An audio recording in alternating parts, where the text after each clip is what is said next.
दोस्तों साथियों, आज मैं अपनी ज़िंदगी की लड़ाई लड़ते लड़ते और ज़िंदगी की इस दहलीज पर आ गया और जिसके लिए हमने YouTube पर चैनल बनाया था व्हाट्सएप भारती, वो दिन आ गया। और आज के बाद हम कुछ घटनाएं भी डालते रहेंगे इधर उधर की, और अपने उपन्यासों के कथानकों को हम इसमें डालेंगे। और आपको एक और बात बता दें, जो सबसे पहले हमारी ज़िंदगी की घटना रही है ज़िंदगी मौत के बीच, हम सबसे पहले उसको रिकॉर्ड किया था, 10 बार रिकॉर्ड किया था, डिलीट किया था, फिर रिकॉर्ड किया, फिर डिलीट किया, क्यों शब्द सही नहीं मिल पाते। आज भी हमको सही शब्द नहीं मिल पाते हैं। हम इसलिए सबसे पहले अपने दर्शकों से, श्रोताओं से क्षमा चाहते हैं। हो सकता है समय हम बात करते वक्त या स्टोरी सुनाते वक्त हमारे पास सही शब्द न मिल पाए, तो आप भाव समझ लेना प्लीज़। कोशिश करेंगे कि हम शब्द को प्रयोग करें। तो अब आइए हम चलते हैं गुबरैला। दोस्तों साथियों, गुबरैला ये उन्नाव लखनऊ के बॉर्डर का 15 किलोमीटर दूर मेन रोड से 15-16-20 किलोमीटर की दूर पर एक गांव है। और गांव में जैसे आपने सुना होगा कि अत्याचार की कोई सीमा नहीं है, उस गांव में भी अत्याचार की कोई सीमा नहीं थी। गरीबों की बहन बेटियों को इज्जत से खेलना, उनको बरगलाना, प्यार से मिला लेना, नहीं तो कहते हैं साम दाम दंड, और इस तरह से अगर कोई तेज तर्रार है उसको मरवा देना, ये फितरत थी। और जो बड़े लोगों के यहाँ जिला प्रशासन के अधिकारी आए तो उन्हें सामने उनको नतमस्तक हो जाना, और चाहे पुलिस फोर्स हो या किसी विभाग के जिला प्रशासन के अधिकारी आए, वो गांव के लोग उनके सामने जो भी 10-20 लोग उनको जो है समर्पित होते थे और उनकी हाँ हुजूरी में, उनको नाश्ता पानी कराने में इतना समर्पित हो जाते थे, जो अधिकारी आता था वो देख करके दंग रह जाता था। लेकिन उनके जाने के बाद कूटनीति चलने लगती थी, कूटनीति, फूटनीति, राजनीति। तो हम आपको ऐसे गांव, कोई आप गांव की कल्पना कर लीजिए, गाहर, एक ऐसा परिवार करीब 50 साल पहले एक शादी होकर के आई। पत्नी जो है 2 बच्चों की माँ बन जाती है। माँ जो है गठीले बदन की थी और गांव के कतिपय लोगों की नज़र उस पर पड़ती है, और कभी जो है उसके आदमी को प्रताड़ित करते हैं और उसकी प्रशंसा करते हैं, और उस औरत को मजबूर हो जाना पड़ता है गांव के अत्याचारी समाज के ऐसे लोगों से मेलजोल बढ़ाना। और मेलजोल बढ़ा करके, आप जानते हैं मेलजोल बढ़ा करके क्या होता है। इसके बाद उनकी लड़की तैयार होती है, तो लड़की के साथ भी जो है, जब माँ इधर उधर हो गई, उन लोगों के साथ सानिध्य में पहुंच गई, तो लड़की भी उनके पास सानिध्य में पहुंच गई। और उनका जो लड़की से बड़ा लड़का था, नाम था उसका गगन, तो सब लोगों ने कहा लड़के को भी शादी कर दो। लड़के की शादी होती है और लड़की भी सुंदर आ गई। जब लड़की सुंदर आ गई, जो गगन की माँ थी, माँ तो जो है गांव के समाज के घोर विरोधी लोग, जो अत्याचारी थे, उन्हीं से वो अपनी बहू का धीरे धीरे आना जाना चालू करवा दिया। और एक ने उसको अपने संवरण किया, तो फिर जितने भी लोग थे उस नई बहू के साथ जो है, और इस तरह से वो भी उन्हीं के साथ रम गई। अब सास यानी गगन की माँ, उसकी बहन, उसकी पत्नी भी खुल्ली में खुल्ला अपने पति जो है गगन की जो है अवहेलना करने लगी। उसे कोई डरे नहीं रहा, क्यों? कहते थे कि अगर गगन को कहेगा तो हम उसको सबक सिखा देंगे। अरे तुम राज करोगी, ये घर तुम्हारा है, ये हवेली तुम्हारी है, ये बड़ा भवन तुम्हारा है, क्यों चिंता करती हो? पत्नी भी पागल। और एक दिन जो है कुछ अंतरंग स्थिति में गांव के एक दो लोगों के साथ देख लिया और वो अपने ही घर में,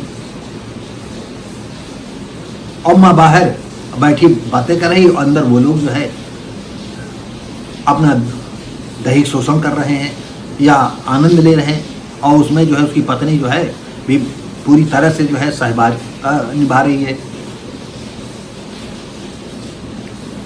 ये माँ अंदर जाने को होता है तो माँ रोकती है, बहन भी रोकती, भैया रुको भैया रुको, अरे कहाँ में जरूरत है, तुम रोको, क्या बात है, हम आ रहे हैं अभी।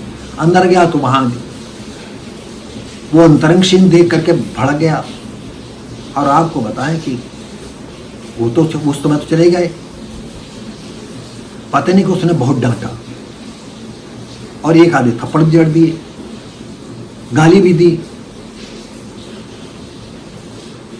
इतना उसका अपराध था कि अपनी पत्नी को दूसरे के साथ देख लेना ही सबसे बड़ा अपराध हो गया।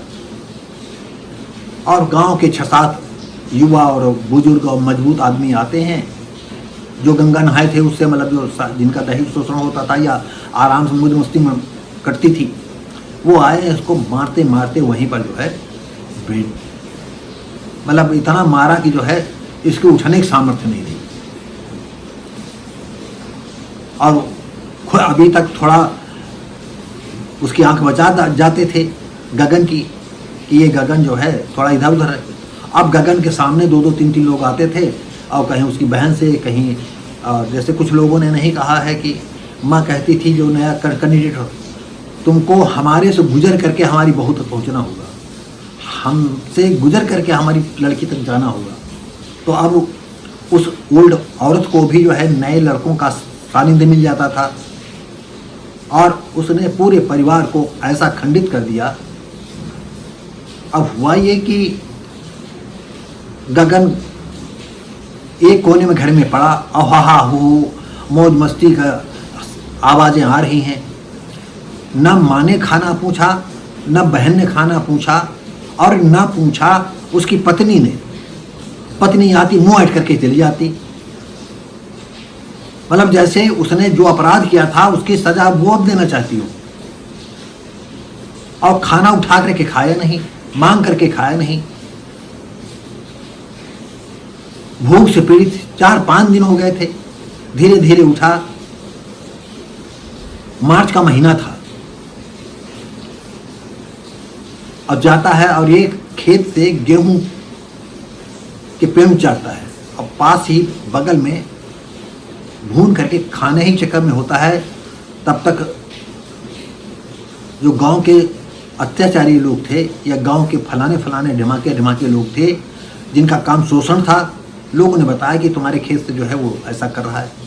दरोगा आए थे, हल्के के दरोगा, उन्होंने दरोगा देख लीजिए दरोगा साहब, अरे हमारा खेत उजाड़ रहा है, इतना बदमाश लड़का है, हैं देखिए चलो हम रंगे हाथों हमारा कितना 3 बीघा खेत इन्होंने खराब कर दिया है। अब दरोगा रोज उनके खाते थे, उनकी बजाने लगे, चलो साले को आज ठीक करते हैं। और जाते हैं, वो बाली जो है भून करके खाने, एक आधे शायद मुँह खाए हो आपने, अगर जो लोग गेहूं की बालियों को भून करके खाया होगा जानते होंगे कि कैसे खाई जाती हैं। और जाते ही जो है एक तो कई ऐसे श्रमण थे, वो जूता लात करने लगते हैं, पुलिस भी मारने लगती है। तो कहा इसका नाम क्या है, बता तेरा नाम क्या है। वो कहता साहब गगन नाम है।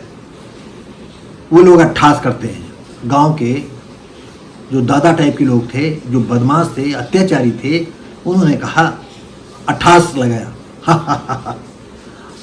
अरे गगन नहीं दरोगा साहब, इसका नाम है गोबरेला। गगन ऐसे देखता है, साले तेरी आंखें फोड़ देंगे, मेरी तरफ देखता है। दरोगा साहब इसका गगन नाम से चालान करो। साला कमीना कहीं का, देखो कैसे कुनित्रो हमको देख रहा है। आपको दरोगा जी 3 बीघे की फसल को बर्बाद करने के सिलसिले में चालान कर दिया। कोई पैरवी करने वाला नहीं। थोड़े दिनों के बाद जो है अदालत में उसकी पेशी होती है जेल से, तो चुपचाप खड़ा, जज ने देखा कि चुपचाप खड़ा है। सरकारी वकील, तुम्हारा कोई वकील नहीं? जज साहब पूछते, तुम्हारा कोई वकील नहीं? नहीं साहब। क्यों? क्या बताया साहब, मेरा कोई है नहीं। तो तुमने 3 बीघे जो है फसल बर्बाद कर दी। साहब हाँ ये सच है, हमने 2 मुट्ठी पेड़ उचारे थे और इसके पहले साहब मारा था। हमारी बीवी, पत्नी, बहन ने हमको खाना नहीं पूछा, कई दिन से खाना नहीं खाया था, तो वही बाली भून करके खा रहे थे। दिमाग में उतर गया कि नहीं, हमारे गांव की जो है ऐसे लोगों का ये खेत है कि हमको वो इतना चालान करवा देंगे, मारा पीटा ऊपर से। क्या बकते हो, सही बोलो साहब, किसी से इंक्वायरी करवा लीजिए कि अगर झूठ हो। हम तो जेल में हैं साहब, और हमको ताउम्र, अब हम निकलेंगे तो गांव थोड़ी जाएंगे। गांव क्या करेंगे जाकर के साहब? निरपराध मारते हैं, जब चाहे तब मारते हैं। जज की कुछ समझ में आया, उन्होंने सरकारी वकील से कहा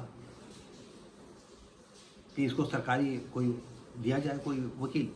उन्होंने कहा क्या आपके इसमें तो कुछ नहीं, और शायद ये सही कह रहा है, इंक्वायरी चाहो तो करवा लो। जज ने कहा नहीं, इसके चेहरे पर जो है वो दर्द है कि हम महसूस कर रहे हैं, और उन्होंने कहा जाइए मैं तुमको बरी करता हूँ। वहाँ जोड़ता है और अदालत से निकल जाता है। वो कहाँ जाए, चारों तरफ देखता है, कहाँ जाए। वो रेलवे स्टेशन पर जाता है और रेलवे स्टेशन पर एक ट्रेन में बैठ जाता है। रात का समय 8-9 बजे का, रोशनी पर्याप्त नहीं रेल के डिब्बे में। सब लोग कुर्सी पर बैठे हैं, मतलब उस पर बेंच पर जो पड़ी होती हैं बैठे हैं, और वो नीचे बैठा है।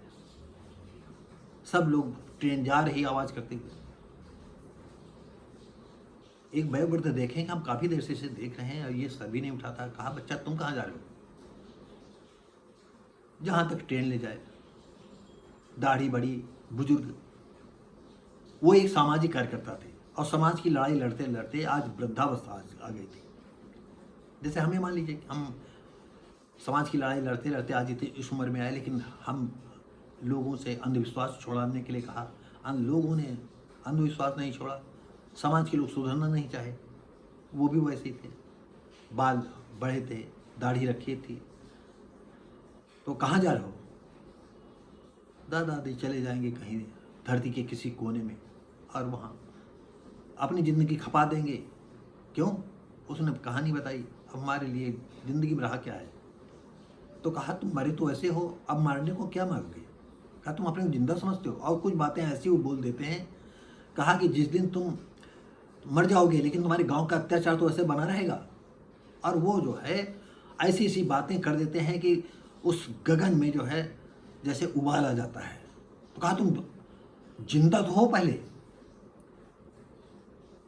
और जिंदा जब हो जाओगे और जब तुम मरना ही चाहते हो, तुम सोच लो तुम मर गए हो, तो जिन्होंने तुमको बर्बाद किया है कम से कम उनको नसीहत तो दो,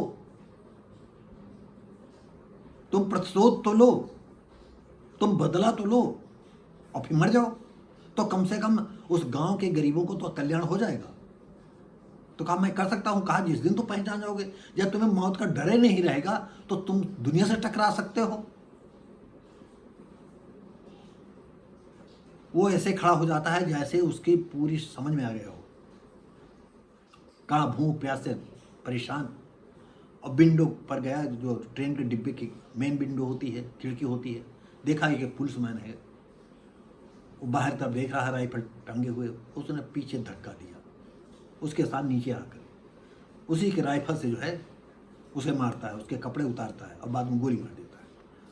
और बचते बचाते वो पहुंचता है गांव। रात का समय 2 बजे का। सबसे पहले उसने अपने घर की चारों तरफ देखा कि कोई जल्दी भागने वाला नहीं है। जो दरवाजे थे, टटियाँ लगी हुई थी, उन्होंने ऐसा और बांध दिया कि जल्दी जल्दी कोई निकल न पाए। और आग लगा दी। इसके बाद उस घर में, उस घर में, उस घर में, और एक घर, एक घर में ऐसे घुसा जहां जवान लड़कियां थी अत्याचारियों की।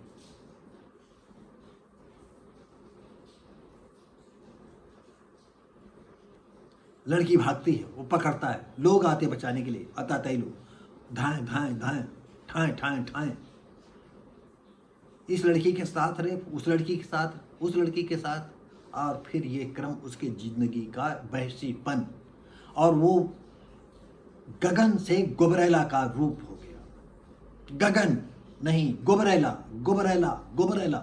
गांव वालों ने कहा साहब गुबरैला ने किया है। और ये गुबरैला कहीं कलकत्ता 2-4 घटनाएं करता, फिर भाग जाता बेंगलुरु, पूना, मुंबई, नागपुर, दिल्ली। इस तरह से अगर कलकत्ता गया तो कलकत्ता की पुलिस ढूंढती रहती है और वहाँ से निकलता है, और इधर वेश दूसरा, उधर वेश दूसरा। और यहाँ की जब पुलिस जो है नाकाबंदी करती है कि हर सड़कों पर जो है पुलिस फोर्स लगा रहता है, चेकिंग होने लगती है, और पता चला कि गुबरैला तो पहले ही निकल गया। इस तरह से जहाँ उसकी बैंक रॉबरी, चोरी, डकैती, गिरह कटी, जो जहाँ लड़की पसंद आई उठा लिया, जो रास्ते में मार दिया गोली। अब उसके सामने इतना भैंसीपन, एक पिशाचपन का उसका रूप हो गया। और पूरे उन्नाव के नहीं, का लखनऊ के नहीं, पूरे देश के पेपरों में गुबरैला, गुबरैला, गुबरैला। एक पिशाच, इंसानियत का दुश्मन, लड़कियों को सुंदरता का कायल। अनगिनत लड़कियों के साथ रेप उसने कर दिया। कितनी लड़कियों जिन्होंने ज्यादा विरोध किया उसको मार दिया।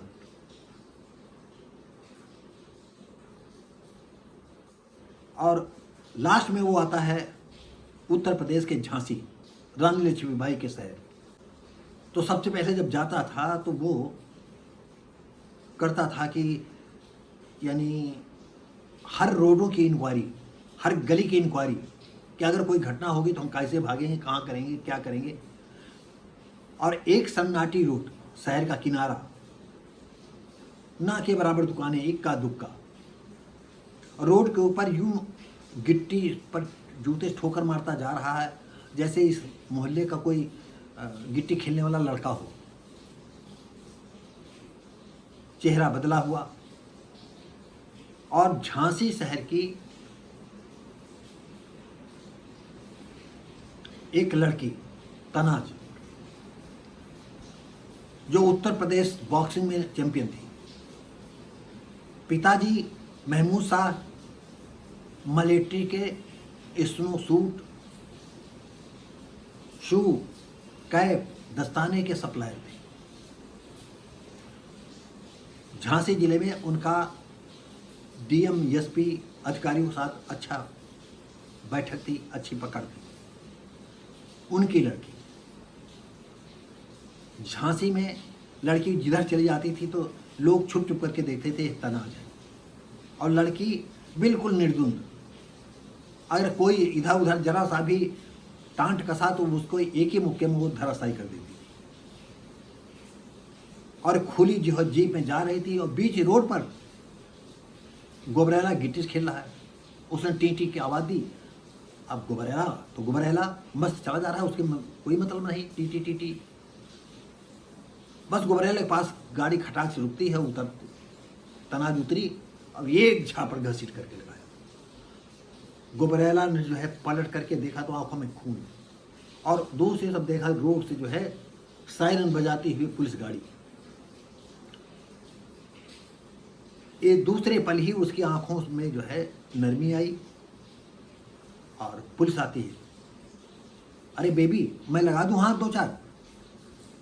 अरे दरोगा जी, हम इसके लिए, इसके 10 लोग हों तो हम ही अकेले। हाँ हाँ हाँ हाँ, बिल्कुल सही, आप सही कह रही हैं। उसका एक थप्पड़ का मारना, थप्पड़ की गूंज, और कैसे फिर रात के समय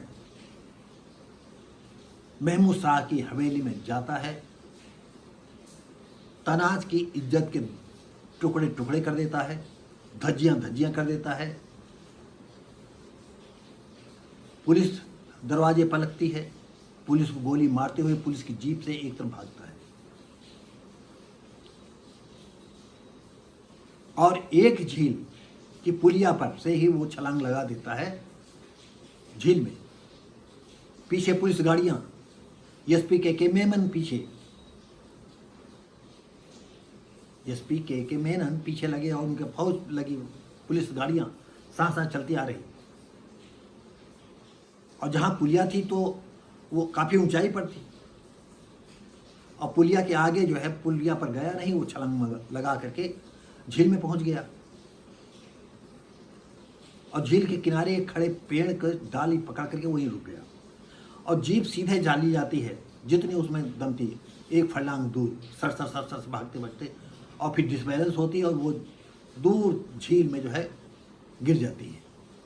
पुलिस वाले आते हैं, पुलिस अधिकारी कहते हैं देखो यही कहीं होगा, चारों तरफ सर्च अभियान, लाइट वाइट इधर उधर, और जीप जो है धीरे धीरे करके पानी में जा रही। मारो गोली, यही सब होगा। ऑटोमेटिक राइफल गोली चलती चारों तरफ। साहब इसी जीपी में नीचे चप गया होगा। अब रात में किसको बुलाया जाए? रात को 2 बज रहा है और घुबरैला निकलता है और एक ऐसे गांव पहुंचता है और पुलिस जो है को यहीं छोड़ देते हैं और घुबरैला लोग चलते हैं जो ढेकली गांव पहुंचता है। ढेकली गांव ऐसी जगह पहुंचा जहां 2 अनाथ बच्चे,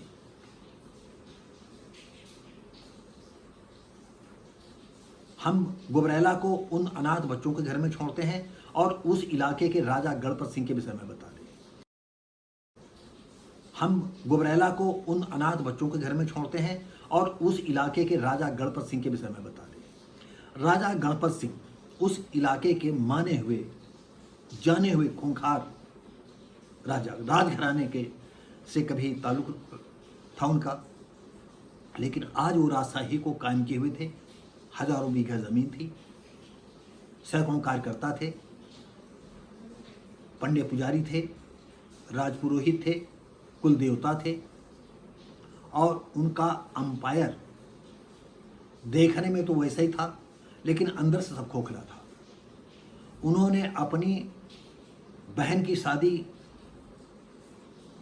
कुछ दूर एक राजनीतिक परिवार में कर दिया, लेकिन हुआ ये कि उनके अंदर एक महत्वाकांक्षा पैदा हो गई कि हम एमपी बनेंगे। और एमपी बनने के लिए जो उनकी बहन का जो ससुर था वो एमपी रह चुके थे, उनको टिकट थी। उन्होंने कहा जब तक ये एमपी है इसको नहीं, और हमारी इतनी पैठ हो गई है, हमारे लोग हमें ज़्यादा पसंद करते हैं, और उन्होंने उसको मरवा दिया। उसके मरवाने के बाद जो उसका बहन का जो पति था, पार्टी ने कहा हम इसके पति को जो है टिकट देंगे। अब उन्होंने उसके पति को भी मरवा दिया और जो भावना का देवर था उसको एक एक्सीडेंट में मारा जाता है। वो अभी हम खुलासा करें तो बहुत लंबा कथासार हो जाएगा, तो इसलिए हम कम शब्दों में आपको बता रहे हैं। उनकी जब बहन विधवा हो गई तो यहाँ पर जो है उनके जितने सलाहकार थे, राजपुरोहित और चमचे लोग, उन्होंने कहा राजा साहब अब तो चुनाव जीतने की पूरी आप उम्मीद कर सकते हैं। कैसे? हम अपने इलाके में संसदीय चुनाव के लोगों की, जनता को इमोशनल ब्लैकमेल करें। कैसे? कहा आपकी बहन अगर वो सती हो जाए, तो कहा ये तो असंभव है। तो कहा अगर आपको कोई एतराज़ ना हो तो बहन आपकी सती हो जाएगी। तो कहा हमें कोई एतराज़ नहीं। तो कहा आप ससुराल से बुलवा लीजिए। राजा जाते हैं, बहन को ले आते हैं और राजा की बहन का नाम था भावना, और भावना की सास अंजलि वो कहती है अरे बेटा हो यहीं रहने दो इसको। कहा नहीं, हमारे राजकुल देवता हैं, कुल देवता हैं वहीं ये ठीक है। और हमारे इलाके के भी लोग जो है इसके दुख से दुखी हैं, तो वो दर्शन भी कर लेंगे हमारी बहन के। तो कहते हैं जैसा उचित समझो। और इधर उसके आदमी की, जो उसका पति की गोली मार करके हत्या कर दी गई थी, पुलिस दौड़ रही थी, पता ही नहीं कि कौन मार करके चला गया। और इधर पोस्टमार्टम के लिए उन्होंने खेल खेलाए जिला अस्पताल में। 1 हफ्ता तक हड़ताल बनी रही डॉक्टरों की। और इधर घर जाते ही उनके जितने चमचे थे, उनके सहयोगी थे, जो ख्वाब देख रहे थे राजा साहब सांसद हो जाएंगे, उन लोगों ने जो है एक ऐसी हवा चला दी, ऐसी चिंगारी आग लगा दी कि राजा की बहन भावना जो है अपने पति के साथ सती होने जा रही। और मंदिरों के समूह में, वो पुजारियों के बीच में, सन्यासियों के बीच में उनको बस सती मैया की जय, सती मैया की जय, भगवान की जय, ईश्वर की जय, फलाना ढिमक्का चालू हो गया। और आग की तरह ये खबर पूरे जिले में फैल गई। कुछ पेपरों ने निकाला, डीएम एसपी ने, जिनको एसपी से पूछा, एसपी ने अपने माथा हल्के दरोगा से पूछा। अरे कहा साहब ये ऐसा ही चलता है यहाँ, ये तो छोटी छोटी है, पेपर वालों को अपना न्यूज चाहिए। अब वहाँ जो है सती मैया के जय घोष इस कदर बढ़ गए कि लोग दर्शन करने आने लगे। और हुआ ये कि अब हम आपको चलते हैं ढेकली गांव, जहाँ पर गुबरैला 2 बच्चों के साथ पहुँचा था। अचानक दोनों बच्चों ने कहा मामा, मम्मी हमारी लापता हो गई, पापा भी लापता हो गए। तो उन्होंने कहा बेटा कोई बात नहीं, तुम्हारा मामा है। और राजा की इस कारस्तानी से उस गांव के जो ढेकली के नरपत राव थे, वो जानते थे कि ये बहुत राजा परिवार का, ये राजा गणपत सिंह बहुत हरामी आदमी है, ये मानव के रूप में पिशाच है। और इसके लिए हम जिंदगी भर इस परिवार से लड़ते चले आए हैं। इसको जो भी लड़की जिस गांव की दूर दूर दराजों में लड़की पसंद आती है, इसके कारिंदे उठा ले जाते हैं। और आज देखिए संसदीय चुनाव के लिए कि हम सांसद बन जाए, अपनी बहन को सती करवा दे रहा।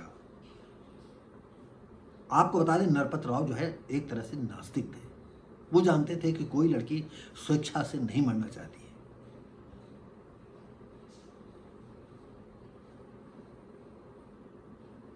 हुआ ये कि जो है साधु सन्यासियों ने जो है कुछ नशे वाले, कुछ अफीम, इस तरह उसको पिला पिला करके भगवान के मंदिर में जो है अर्ध मूर्छित अवस्था में बनी भावना को कर दिया, सुध खो दिया। उसकी ननद आती है तो साधु सन्यासी जो है उसको मिलने नहीं देते हैं। उसके साथ एक बच्चन था, तो साधु सन्यासी चिमटे से जो है उसकी ननद को चिमटे से मारने लगते हैं। वो खून खराब हो, थोड़ा बहुत तो खून आ जाता है, वो बच्चन उसको बचाने लगता है। तो जितने साधु सन्यासी थे वो चिमटा लेकर के जुट गए बच्चन पर, लेकिन वो किसी तरह से उस साधु सन्यासियों के बीच से उसको बचा करके शिल्पा को बाहर लाता है।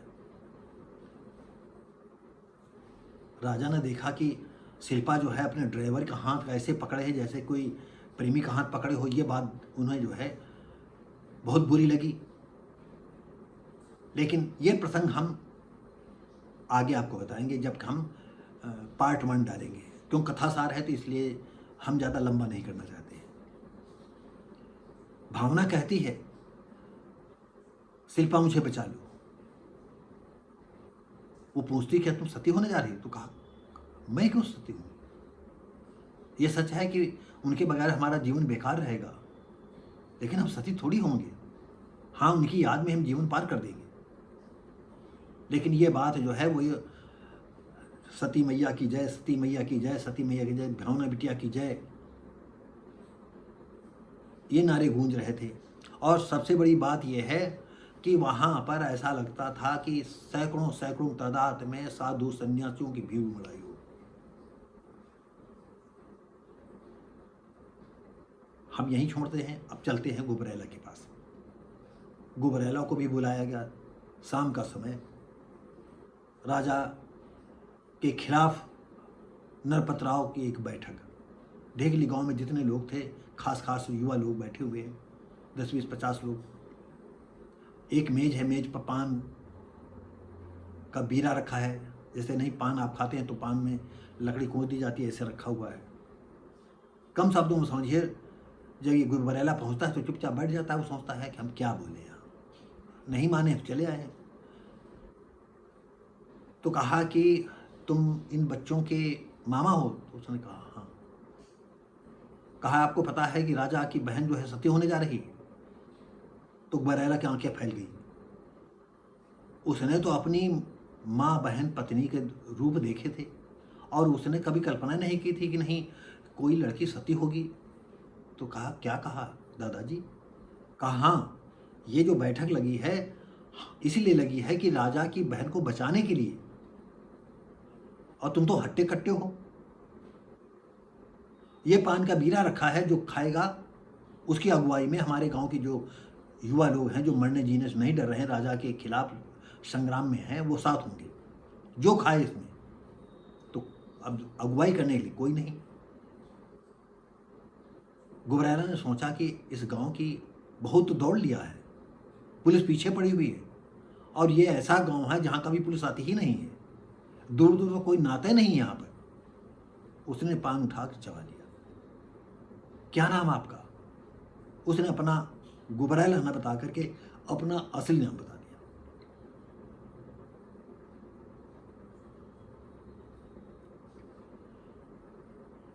गगन भैया की जय।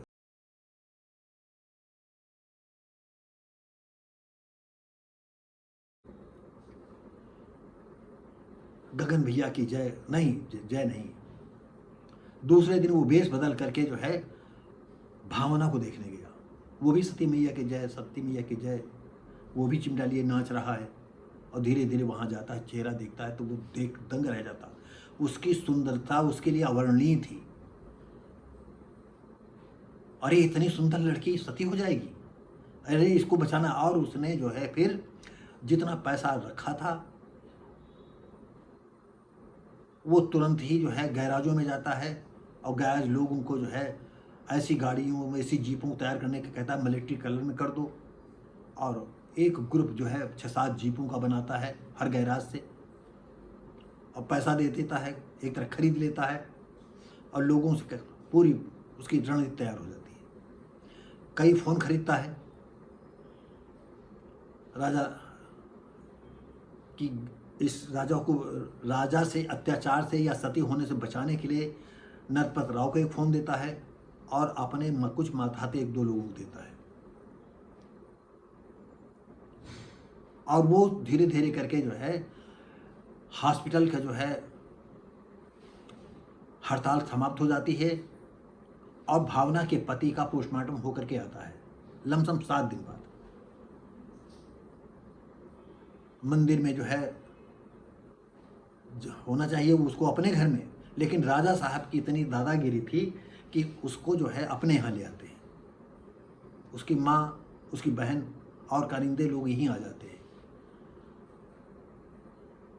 भावना ऐसे है, आंखें खुलती बंद हो जाती और बैठ भी नहीं पाती। सन्यासी ने उसे थामे हुए हैं। और हुआ ये कि 4-5 का समय बच गया। अयोध्या पूरी तैयारी थी ही। आपको और बता दें, सती स्थल एक जगह ऐसा बनाया गया था कि चारों तरफ ऊंची ऊंची पहाड़ियाँ थीं, बिल्कुल छोटी छोटी, ज़्यादा ऊंची नहीं थी, ऐसे पहाड़ जैसे छोटी छोटी हों, और आसपास की जनता जो है उमड़ आई थी। तो और जो बीच में मैदान था, उसी बीच मैदान में ही जो है सती मतलब चिता बनाई गई थी, और वहाँ पर मंत्रोच्चार चल रहा था। नरपत राव भी वहाँ पहुँच गए।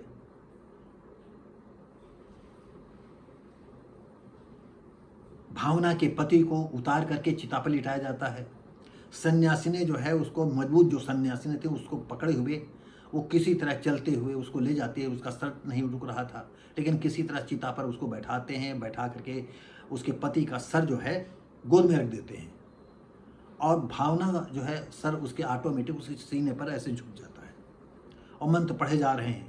नरपतराव फोन कर रहे हैं गगन को, गगन यानी गुबरैला को, कि आप कहाँ हो, जल्दी आओ जल्दी आओ जल्दी आओ, नहीं तो यहाँ सब खत्म हो जाए, हम बचा नहीं पाएंगे। और जैसे ही जो है सती मैया की जय, सती मैया की जय, समय आ गया है, आप लोग देखिए, हमारी बहन जो है पति को जो है गोद में ले करके कैसे सती हो रही है। राजा के लिए जो है संसदीय चुनाव की सीट जो है बिल्कुल क्लियर लग रही थी। और आप भी जानते हो जो राजनीतिक व्यक्ति होता है, जो चुनाव लड़ने वाले होते हैं, उनके लिए क्या कर डालें इसका कोई, चाहे इस देश में चाहे दूसरे देश में, ये रहा राजनीतिक महत्वाकांक्षा इतनी प्रबल होती है, उनके सामने सब मिट्टी होता है। तो दोस्तों साथियों, वो कहता हम आ रहे हैं, अब 5-6 जीपों पर मशीन गनों से लैस, ऐसा लगता था कि जो है बिल्कुल मिलिट्री मैन जो है मशीन गने गाड़ी पर रखे हुए चले आ रहे हैं। और जैसे ही सत्य स्थल के करीब पहुंचते हैं, एक धमाका होता है, वही गुबरैला वाली जीप से एक धमाका होता है, चारों तरफ सन्नाटा, स्पीक से माइक्रोफोन से बोलता है, माइक से सभी दर्शकों से आगाह किया जा रहा है, मिलिट्री ने चारों तरफ से घेर लिया है इस सत्य स्थल को, कोई अपनी जगह से हिलेगा नहीं, अगर जो हिलेगा तो उसको जो है कोई बच नहीं पाएगा। और उधर चिता में आग लगाने के लिए एक पुजारी को संकेत किया जाता है, वो जैसे आगे मसाले लेकर के आग लगाने की चिता में होता है, वैसे ही गुबरैला की तरफ गोली मारी जाती है, ड्राम से मसाला अलग गिरती है और गुबरैला दौड़ता है और भावना को गोद में उठा करके जीप पर बैठता है। गाड़ी पहले ही मुड़ चुकी थी और सन सन करके गाड़ी अब पहुंची। सूर्य डूब रहा था, सारी मिलिट्री गाड़ियां जो है सरसर वापस हो गई और वहां जैसे सांप सूंघ गया हो, सब चुपचाप खड़े। और जैसे ही सती स्थल का एक जो दरवाजा नुमा हिस्सा बना हुआ था, जहाँ से जीपें आई थी, और शिल्पा वहाँ पर पहुँच जाती है, तो देखती है कि अरे ये तो गुबरैला है, क्योंकि वो गुबरैला की शिकार हो चुकी थी, उसकी हवस का शिकार बन चुकी थी। और वो चीखती है, अरे भगवान ये क्या किया तूने, अरे इससे तो हमारी बहन हमारे पति के साथ सती हो जाती, ये गुबरैला पिशाच के साथ कैसे उठा ले गया। वो पुलिस वालों को बताती है गुबरैला है गुबरैला है गुबरैला है।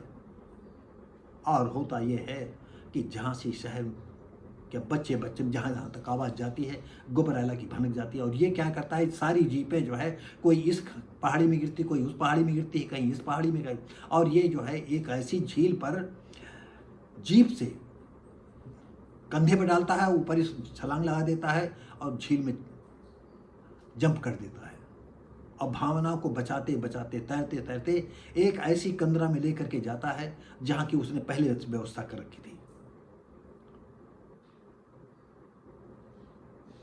रात हो गई थी। गुबरैला ने क्या किया ये कहने की आवश्यकता नहीं है, गुबरैला तो गुबरैला था। एक एक कपड़ा उतार दे और पूरी रात उसने अपनी हैवानियत का परिचय अर्ध विक्षिप्त बेहोश टाइप की भावना के साथ खेलता रहा। सुबह की सूर्य की लालिमा के साथ जब चेहरे पर उसकी रोशनी पड़ी, सूर्य की लालिमा की रोशनी पड़ी, तो सामने बैठा गुबरैला उसे देखता है। अनिंद सुंदरी, जैसे कहते नहीं कि पानी डाल दो तो जो गंदगी होती है इसे उतर जाती, तो ऐसा लगा कि वो सपना देखने लगा। हे भगवान, मैंने तुमसे आज तक कुछ नहीं मांगा, तुम इसको हमको दे दो, हम इसके साथ जिंदगी गुजार लेंगे, हम दुनिया के किसी कोने में चले जाएंगे। बेतरतीब दाढ़ी, बड़े बड़े बाल, पानी में देखता है। क्या ऐसे तुमको पसंद करेगी? उसे भागता है, उसे कंदरा में छोड़ करके शहर की ओर भागता है और एक सैलून में पहुंचता है।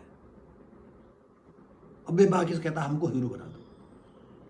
तो बाल काटने वाले वो थे, हाँ हाँ बिल्कुल बना देंगे, इतना पैसा लग गया। अरे पैसा तुम 10 रुपया और ज्यादा लो, जो बताओ वो दे दे। जिसका न नहाने की सूद थी न पहनने की सूद थी, और थोड़ी देर में जो है अच्छे लिबास में पहन करके वो जो है बिल का रूप रेखा एकदम चेंज कर दी। शहर से आता है और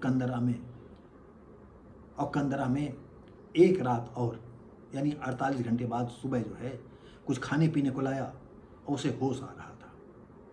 और उसने क्या किया, भावना को ड्राई स्नान करवाया, जिससे उसको ये ना लगे कि हमारे साथ ही बहसी बना हुआ है। उसको कपड़े उसके पहना दिए जो पहने हुए थी, कपड़े सूख गए थे।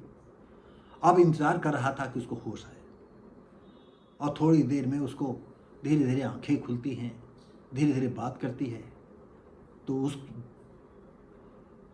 गगन को, गुबरैला को देख करके वो समझना चाहती है। तो वो कहता डरो नहीं, डरो नहीं। कौन हो तुम? वो बताता है पूरी कहानी। क्या कहते हो? तुम्हें इतना तो मालूम होगा, तुम हमारी सती मैया के नारे गूंज रहे थे। हाँ हाँ। और तुमको मालूम है तुमको सती किया जा रहा था? का हल्का हल्का याद, सपना जैसा लगता है। वहाँ से हम बचा करके लाए, हमारे तमाम और आदमी हैं, कुछ मार दिए गए, हम तुम्हें किसी तरह छुपा करके लाए हैं। अब तुम ये बताओ कि तुम कहाँ जाना चाहोगी? तो कहा कि हमारे घर भेज दो। तो कहा राजा गणपत सिंह के यहाँ? कहा तो उन्होंने कही तो ये चाल है, उन्होंने ही तो आपको बर्बाद करना चाहा था। आपको नहीं मालूम आपके भाई जो है सांसदीय सीट से जो है अपना जो है इमोशनल ब्लैकमेल जनता को करना चाहते थे। उसकी आंखें खुलती। तो उन्होंने कहा हम कहाँ जाएं? तो कहा तुम मेरे घर चलोगी? सोचती, कहा हम कहाँ जाएंगे, और कोई है तो नहीं हमारा घर, जहाँ जाएंगे राजा के आदमी पकड़ लेंगे और पता नहीं हमको मार देंगे। रात के सन्नाटे में 2 बच्चों के घर जहाँ ढेकली में रुका था वहाँ पहुँचा। कहा ये मेरे बच्चे नहीं हैं, जिस घर के हैं वो मेरी बहन थी। बच्चों ये देखो मामी आ गई। बच्चे लिपटते हैं, भावना वहीं रहे। अब गुबरैला ही खाना बनाता है और एक एक पल उसके लिए अर्पित कर देता है। हम यहाँ पर रुकते हैं। नरपत राव के पास पहुँचता है। चलो बेटा तुम आ गए, मैं तो सोच रहा था पुलिस के शिकार हो गए। 2 दिन कहाँ रहे? दादा कुछ पूछो नहीं। उसने ये नहीं बताया कि हमने इस लड़की के साथ, भावना के साथ हमने क्या हवाएं बरती। उसने कहा एक कंदरा में पड़े हुए थे, चारों तरफ पुलिस दौड़ रही थी, सोच रहे थे अगर पकड़ गए तो मार दिए जाएंगे। कहा बेटा बहुत अच्छा किया। वक्त ऐसा आया कि थोड़ी खेती थी उसकी, उस जो 2 बच्चे थे उनके माँ बाप की 2.5 बीघे ज़मीन थी, 2 बैल थे, वो उसी में खेती किसानी करने लगा और एक एक पल अपना सारा भावना के लिए अर्पित कर दिया। कुछ ऐसी घटनाएं हैं वो हम बताएंगे नहीं। भावना को लगा कि हमारे पेट में बच्चा है। ये गुबरैला तो समझ गया कि ये बच्चा मेरा है, लेकिन भावना समझ रही थी ये मेरे पति का है, स्वर्गीय पति का। कहता है कि हमें मेरी ससुराल ले चलो। तो कहता क्यों? कहा कि मेरे परिवार का बारिश है ना मेरे पेट में, बारिश को देख करके हमारी सास, हमारी नंद हमें स्वीकार कर लेंगी। कहा चलो, और वो ले जाता है घर। अब भावना की सास जो है ऊट पटांग बक जाती है, बहुत अनर्गल बातें कहती है, कोई सत्य बातें कहती है कि तू गुबरैला के साथ गई थी। शिल्पा कहती मम्मी अरे आस पास पड़ोस वाले हवेली में पूरी वन फैले, थोड़ा शांत रहो, फिर हम बात करते हैं। तो वो कहती है नहीं अम्मा, वो देवता आदमी है, वो गुबरैला, वो गगन है। शिल्पा अपनी माँ को शांत कराती है और भावना को अंदर ले जाती है, और गगन चुपचाप आकर के फिर ढेकली गांव में आ जाता है। और थोड़े दिन के बाद जब उसे खबर मिलती है कि भावना ने एक बच्चे को जन्म दिया है, तो उसमें बच्चे को देखने की और भावना को देखने की जो है लालसा पैदा हो गई।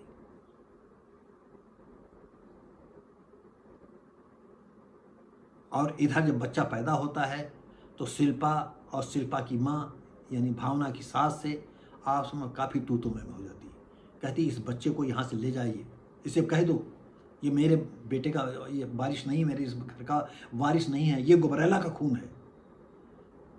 भावना कहती नहीं माँ, सासू माँ ऐसा ना सोचो, ये तुम्हारे परिवार का वारिस है, इस राजघराने का बारिश है।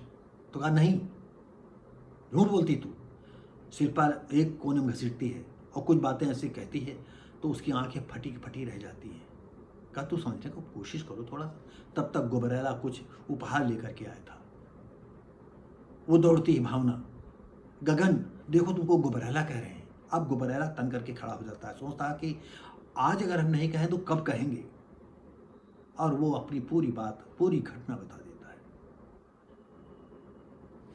जो भावना बहुत सीधी साधी लड़की थी, अचानक रौद्र रूप आ जाता है और बगल में दीवार में बंदूक दुनाली लगी तो उसने उठाया और ऐसे पलक झपका जैसे कोई बिजली तड़तड़ाई है और फड़ाक से उसको गोली मार दी सिर पर रोक। और दूसरी गोली जो है वो बच्चा उसका था, उस बच्चे को गोली मारती है। ये राक्षस का बच्चा है, इसको हम गोली मार देंगे। शिल्पा आती, 2-4 झापड़ मारती है। कहा कमीनी, अरे स्वभावना समझो, ये तुम्हारे लिए ही तो गगन बना है। नहीं तुम्हारा ये बंदूक उठाना ही तुमको पलक झपकते ही तुम्हारे खत्म कर देता। तुम क्या जानो। हाँ शिल्पा बोली, हम आपको बताएं, इसने मेरे साथ ऐसी ऐसी स्थिति में इसने मेरे चित्रे उड़ा दिए हैं। अरे हमने एक दिन उसको इतना मारा है आपको बता नहीं सकते। वो रोने लगती है। क्या कहती हो। अरे हाँ तुम्हारे लिए देवता बन गया है। नहीं दुनिया, पूरी दुनिया की पुलिस इसको ढूंढ रही है। इस पर करोड़ों रुपए का इनाम है। अब क्या समझती हो। दीदी ये बताओ हम क्या करें। कहा तुम मेरी सहेली भी हो, मेरी भाभी भी हो, और इसको हम अपने नर्सिंग होम ले चलते हैं। और ले जाते हैं रात के सन्नाटे में और गोपनीय ढंग से उसका ऑपरेशन होता है। छर्रे या गोली निकाली जाती है और ब्लड चढ़ाया जाता है। और भावना सोचती है कि हम अपने पति को तो खा गई, अब इसको हम जिंदा रहने के लिए हमें क्या करना पड़ेगा। 1 दिन 2 दिन 3 दिन 4 दिन खाना पूछा जाता, कहती भूख नहीं। पानी पी लो, पानी, भूख नहीं। 5-6 दिन गुजर गए थे, 6 दिन गुजर गए थे। और भावना चरपहिये के पास बैठी रहती है। वो उसे देख रही है। उसे लगा कि एक एक पल मेरे लिए इसने अर्पण किया है और मैं ऐसी मूर्ख, मैं ऐसी बेगैरत, ऐसे प्यार करने वाले को ही मैंने गोली मार दी। और बेहोश होकर के गिर जाती है। डॉक्टर लाभी, सारा जो स्टाफ उनके यहाँ था, सारी जो है इनके परिवार का हिस्सा, वो सब इसको उठा करके इमरजेंसी ले जाते हैं। और इधर गुबरैला होश आता है। वो देखता है कि मैं अस्पताल में। वो कहा अब जिंदा रहने का क्या मतलब है। जिसके लिए जीना चाहता था वो इतनी हमको नफरत करती है। वो व्हील चेयर पर धीरे से उठता है। हाथों हाथ में सब में पट्टी लगी हुई है और व्हील चेयर से धीरे धीरे करके बाहर आता है। रात का सन्नाटा, 2 के आसपास। वार्ड बॉय वगैरह कोई काम नहीं तो चुपचाप शांति अपना पलक झपका रहे थे। अस्पताल के गेट तक आता, नर्सिंग होम के गेट तक आता है बाहर। तब तक एक गाड़ी रुकती है। वो आंखें उठा देखता है, अरे ये तो तनाज है। उसने कहा तनाज। कहा तुम मुझे कैसे जानते हो। कहा कि एक दिन फले जगह पर झगड़ा हुआ था, आपने मुझको अलग ले करके कहा था कि आपकी ज़रूरत है, आप गुबरैला पकड़ सकते हैं। कहा कि तुम आज कैसे। कहा वो लंबी कहानी भी बाद में बताएंगे आपको। आप गुबरैला वो पकड़ना चाहती हो, मारना चाहती हो। कहा हाँ। कहा ये बच्ची।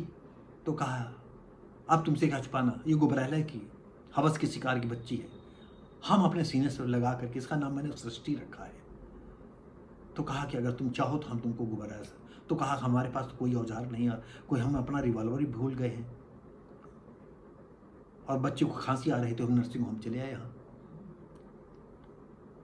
तो अगर चलना चाहो तो चलो, नहीं तो मैं तो जा रहा हूँ। कहाँ जा रहे हो।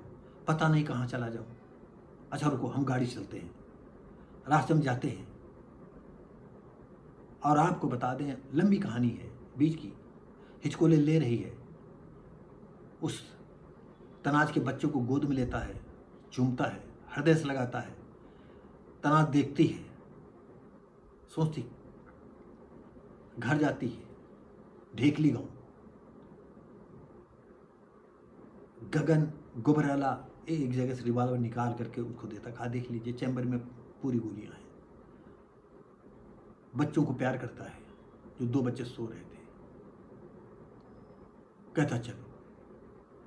कहा कि तुम छोटे बच्चे अगर सो रह गई हो तो यहीं लिटा दो। तो कहाँ, ये तो पहाड़ी गांव, कहाँ है रास्ता? कहा थोड़ी दूर है। एक दादाजी की, हम आपको गुबरैला से मिलाते हैं, आप घबराइए नहीं, मेरे रहते आपको गुबरैला कुछ नहीं कर सकता है। जाता है तो कहीं कहीं बीच बीच में जो है दीवारों को टेक ले लेता है, कहीं पेड़ की टेक ले लेता है और नरपत राव के घर पहुंचता है। उनके यहाँ जगह कई लोग बैठे हुए थे, सब चिंता कर रहे थे कि गुबरैला नहीं आया है, 4-5 दिन से कोई खबर नहीं है। गगन को देख करके सब खुशी हो जाते हैं। नरपत पूछते हैं ये लड़की कौन? तो कहा दादा ये मत पूछो कौन, ये गुबरैला की हवस की शिकार है, उसकी दरिंदगी की शिकार है, इनको गुबरैला चाहिए। और दादाजी आपकी बेटी भी उससे प्यार करती थी, आप भी तो जो है, मैंने सुना है कि आप भी तो उसे ढूंढ रहे हैं। नरपत उसे देखते हैं, कहता हाँ। तो कहा कि किससे मारेंगे? बल्लम है, चाकू है, कांटा है, गोली है, जो है आप ले आइए, अभी हम गुबरैला बुला रहे हैं। अब चारों तरफ सन्नाटा, ऐसे उसे देखते हैं। तनाज तन करके खड़ी होती है, एक लड़की भी वहीं खड़ी है। नरपत राव कहते हैं मेरे हाथ की उंगलियां ही ऐसी, हम उसकी गर्दन की चपा करके मार डालेंगे, बताइए कहाँ गुबरैला? और वो चादर ओढ़े था, चादर ऐसे पटकता, कहता मैं ही गुबरैला हूं। क्या? हाँ मैं ही गुबरैला हूं। अब तना जैसे गोली मारने को होती, उसको पहचानने लगती कि हाँ ये वही आंखें हैं। तब तक पास खड़ी लड़की ऐसे हाथ मार देती, गोली छपने लगती नरपत राव, और जैसे ही गोली छूटती ही वो ऑटोमेटिक ढेर हो जाता, ऑटोमेटिक, इतना शरीर उसका कमजोर था। नरपत राव तना से कहते बेटा हम जान गए थे ये तो उसमें हमारी लड़की की भी गलती थी, क्यों उसने ऐसे आदमी से प्यार किया था, और अब इसको मारने से क्या फायदा है? ये देवता बन गया है, ये गुबरैला खत्म, मर गया वो गुबरैला, अब ये गगन जिंदा है। क्या कहते हो दादा? हाँ, और ये प्यार करता था भावना से, ये प्यार के लिए इसने सब कर डाला ये। तो कहा यहाँ तो ये कैसे बचेगा? तो कहा बेटा ये गांव है, यहाँ तो कोई इलाज भी व्यवस्था नहीं है। तो कहा हम इसको अपने साथ, अरे तो कहा बेटा ले जाओ, इससे अच्छा क्या है, इसकी जिंदगी बच जाएगी।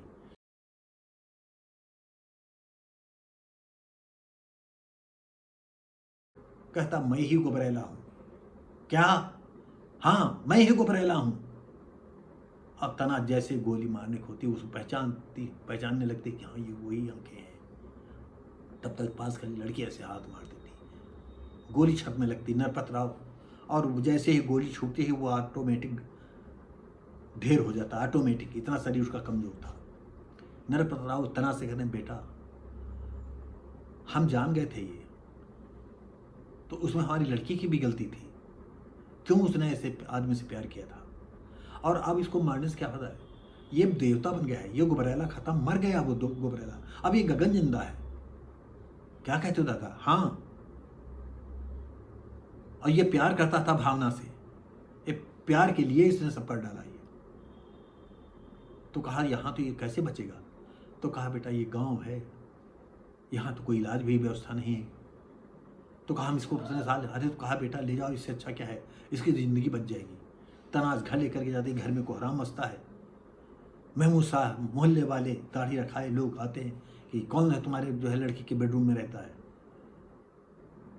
महमूद साहब बिगड़ते हैं, कहा पापा ये मेरा क्लास फेलो है और ये भटक रहा था, आज बहुत बीमार है, इसकी देखभाल मैं नहीं करूँ। कहाँ हम इसको जो है नर्सिंग होम के सहारे कर दें, किसी डॉक्टर अस्पताल में, ये मर जाएगा। तो कहा हम इसके जिम्मेदार हैं। कहा तुम जिम्मेदार, मैं इसके जिम्मेदार है, इसने मेरी बड़ी मदद की थी।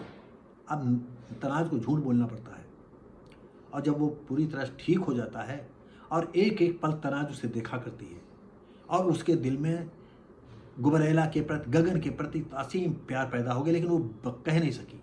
एक दिन हाथ जोड़ता है, कहता है कि तनाज आपने मुझे फिर जिंदगी दी है, शायद अपनी ज़िंदगी में कभी मुलाकात होगी तो होगी, नहीं चलते हैं। और नीचे सीढ़ियों से उतरता है। महमूद साहब से कहता है दादाजी, अंकल जी, हम जानते हैं हमारे रहने से आपकी बड़ी बदनामी हुई है, हम एक प्रार्थना आपसे करते हैं कि आपकी बेटी हम जान गए हैं कि गुबरैला का खून है। तो आप गुबरैला का वही स्कूल में बड़ी होगी, नाम नहीं लिखा सकते हो, मैं अपना नाम दिए जा रहा हूँ। अगर तुमको उचित लगे तो मेरा नाम लिखा देना गगन। बकाया बात और बातें जो है हमने तना से बता दी हैं। महमूद साहब देखते हैं और कहते हैं नहीं बेटा तुम ऐसे नहीं जा सकते हो। एक सादे समारोह में डीएम एसपी और अधिकारियों के बीच में मात्र जयमाल डालते हैं तो मुल्ला मौलवी लोग इतराज करते हैं। महमूद साहब कहते हैं नहीं, हम अपनी बेटी के लिए जो चाहती है वो हम तो कहा धन परिवर्तन करा, तो कहा नहीं वो धन परिवर्तन नहीं करेंगे। हमारी बेटी की खुशी मेरी खुशी है, मेरी बेटी ने जैसा कहा वैसा, आपको खाना हो खाना खाओ या जो बगावत करना हो करो। मुल्ला मौलवी सोचते थे कि महमूद साहब तो बहुत ऊंचा आदमी है, करोड़पति आदमी है, इसने गुबरैला को पकड़ने के लिए करोड़ों का इनाम घोषित कर रखा है। और सुहाग रात की सेज पर दुल्हन बनी बैठी तनाज, कुछ सहेलियां जाती हैं गुबरैला को लेकर के उसके कमरे में, वो हाथ जोड़ देता है, हम आपके साथ सुहागरात मनाएं। अब तनाज तो प्यार करती थी, जी जान से चाहती थी, लेकिन वो कह नहीं सकी मैं तुम्हें प्यार करती हूँ। और वो फिर पैर छूने को होता है, पैर पकड़ना चाहता है। तनाज कहती नहीं, तुम भले कुछ हो लेकिन मेरे पति तो हो। कैसी बात कर रहे हो, अपने गाली क्यों देती हो, मुझको तुम पति मान। हाँ समाज सामने तो तुम मेरे पति हो ना, तो हम तो अब तुमको पति कहेंगे। तो कहा कि काश हमारी जिंदगी में ऐसी नौबत ना आती, तो हम तुम्हारी जैसी पत्नी, तुम्हारी जैसी लड़की को खोना नहीं चाहते, लेकिन क्या बताएं मैं तो भावना के प्यार में अंधा हूं। और वो रुक जाता है। तभी जो है संसद भवन पर हमला होता है, पाकिस्तान की सीमाओं पर दोनों देशों की फौजें डट जाती हैं। और इधर जो है महमूद शाह के 3 ट्रक मुख्यालय और बॉर्डर तक जाने के लिए तैयार थे, क्योंकि वो शूट, कैप, दस्ताने बर्फीले जो बर्फ में पहने जाते थे उसके सप्लाई करते थे। गुबरैला देखता तो उसकी आंखों में चमक आ जाती है टीवी पर समाचार सुन करके। तनाज तरफ हाथ जोड़ कर कहता, तनाज हम बहुत पाप किए हैं, पुलिस पकड़ेगी हमें सीधा फांसी होगी, हम चाहते हैं हम देश के काम आ जाए। कहती क्या करते हो, तुम्हें पुलिस नहीं पकड़ेगी, कोई नहीं तुम्हें जान पाएगा, तुम मेरे पास रहोगे। नहीं तनाज, तुम जानती नहीं कानून के बहुत लंबे हाथ होते हैं, एक न एक दिन वो हमें पकड़ लेंगे। हाथ जोड़ता है, पिता से कह करके मुझे बॉर्डर पे भिजवा दो। न चाहते हुए गुबरैला उन गाड़ियों के साथ बॉर्डर तक जाता है।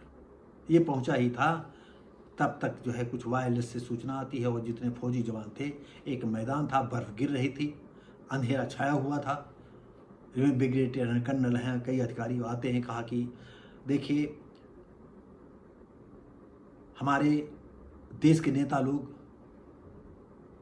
क्यों नहीं ये युद्ध को आखिरी लड़ाई लड़ लेते हैं कि एक बार लड़ लें, बार बार झगड़ा खत्म, लेकिन हम नहीं उस पॉलिसी को समझते हैं। लेकिन मेरी नैतिक जिम्मेदारी बनती है कि बार बार बॉर्डर पर हमारे आदमी रहते हैं और पाकिस्तान की गोलियों के शिकार होते हैं। हम चाहते हैं हमारे जवानों में से कोई ऐसा कुछ लोग हों, क्योंकि ये देखिए नक्शा है और नक्शे में इस जगह पर आर्टिलरी है इनकी, और कभी भी जब युद्ध छिड़ेगा तो हम चाहते हैं कि वो लोग जो है, जो फौजी जवान रोज नामचा में जहाँ ड्यूटी लगेगी, उनको ये लिखाया जाए कि गश्त बॉर्डर के गश्त पर गए हैं मिलिट्री लोग, मिलिट्री जवान। इसके अपेक्षा अगर तुम लौट करके आओगे तो धरती माँ तुम्हारा इंतजार करेंगी, वेलकम होगा और फौज तुम्हारा सम्मान करेगी। अगर तुम नहीं लौट करके आए तो ये बता दिया जाएगा कि धरती माँ के काम में आ गए हो।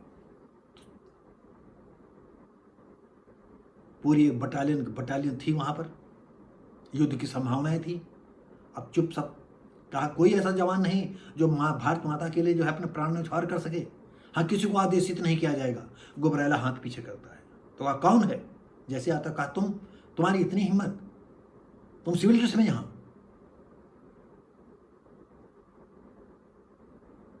उसने कहा आप हमारी बात सुनेंगे, कल नहीं, गो बैक। ब्रिगेड करके जो है उसने तुरंत रिवॉल्वर निकाल लिया और पीछे आ गया, पीछे जवान। कहा अगर किसी ने जरा चुम्बस की तो हम आपके ब्रिगेड को गोली मार देंगे। कहा पहले मैं अपने विषय में बताता हूँ, आप लोग सुन लीजिए, मैं गुबरैला हूँ। फौज के जवान चौंकते हैं, हाँ वही गुबरैला जिसको हिंदुस्तान की पुलिस आज तक नहीं पकड़ पाई, और पुलिस अगर पकड़ेगी तो हमको फांसी होगी। हमने सोचा कि आज भारत और पाकिस्तान की फौजें सीमा पर डटी हैं और देश के काम आने के लिए हम क्या कुछ नहीं कर सकते हैं? हम कैसे विश्वास करें तुम गुबरैला हो? उन्होंने कहा कि झांसी के पश्चिम साइड में जो झील बहती है, पहाड़ी इलाका है, वहां एक कंदरा है, वहां जीव जंतु भी रहते हैं, और उस कंदरा में मशीन गनें रखी हैं, हथगोले रखे हैं, आर्टिलरी का काफी सामान है, और ये आतंकवादियों से मैंने जो है उनको मार करके छीन लिया था, और वहां पर इतने लाख रुपए, इतने करोड़ रुपए होंगे। क्या कहते हो? कहा आप फोन करिए, केंद्र सरकार को करिए, केंद्र सरकार प्रदेश सरकार को करेगी, प्रदेश सरकार जो है जिला प्रशासन को, और तुरंत पकड़ में आ जाएगा। 3 घंटे बाद सूचना आ गई कि सब कुछ माल बरामद हो गया है। तो कहा तुम क्या चाहते हो? तो कहा कि आप हमें छोटी मोटी ट्रेनिंग दे दे यहाँ पर। तो कैसे इतनी छोटी मोटी ट्रेनिंग से आप परिपक्व हो जाओगे? कहा हम हेलीकॉप्टर चलाना चाहते हैं। हेलीकॉप्टर चलाना? अरे कहा हम चला लेंगे, आप बताएंगे तो। और 1 हफ्ते बाद उसके 2 4 6 और साथी तैयार हो जाते हैं, और बॉर्डर क्रॉस करने के लिए घाटी है बर्फीली, बर्फ गिर रही है। हम